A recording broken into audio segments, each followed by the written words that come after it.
بسم اللہ الرحمن الرحیم۔ السلام علیکم ناظرین و سامعین، آج میں آپ سب کی توجہ ایک اہم بات کی طرف دلانا چاہتی ہوں۔ رمضان کے پہلے، دوسرے اور تیسرے عشرے کی دعائیں۔ رمضان کا پہلا، دوسرا اور تیسرا عشرہ یہ ایک مشہور ضعیف روایت ہے کہ رمضان کا پہلا عشرہ رحمت کا، دوسرا مغفرت کا ہے۔ رمضان کا تیسرا عشرہ جہنم سے نجات کا ہے۔ ذرا سوچیں، تمام جہان کا مالک ہمارے اللہ کا رحمت اور مغفرت کا دروازہ اتنا چھوٹا اور تنگ دست ہو ہی نہیں سکتا کہ صرف 10 دن کے لیے کھلا رہے۔ نہیں، ہرگز نہیں۔ ہمارے اللہ کی رحمت ہر دن رات بندوں پر برستی رہتی ہے۔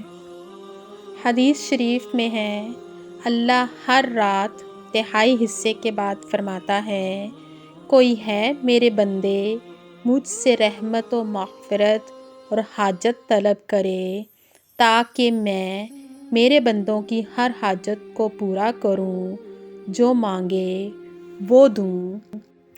تو پھر صرف 10 دن رحمت کا عشرہ کیسے ہو سکتا ہے؟ یہ تو اللہ پر سراسر بہتان اور جھوٹا الزام ہے۔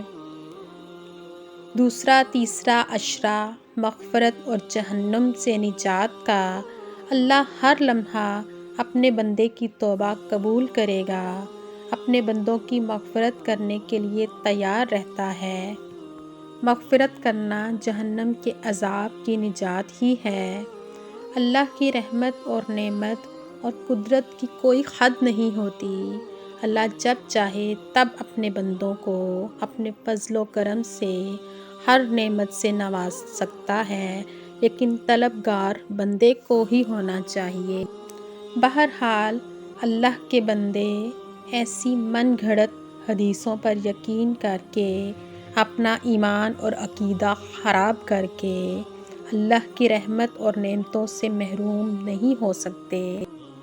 اللہ تعالی ہم سب کو قرآن و حدیث کو سمجھ کر اسی پر زندگی گزارنے کی توفیق عطا فرمائے۔ وما علینا الا البلاغ المبین۔ جزاک اللہ خیرا کثیرا۔ آپ سب کی سماعتوں کا بہت بہت شکریہ۔ Please like my video and subscribe my channel.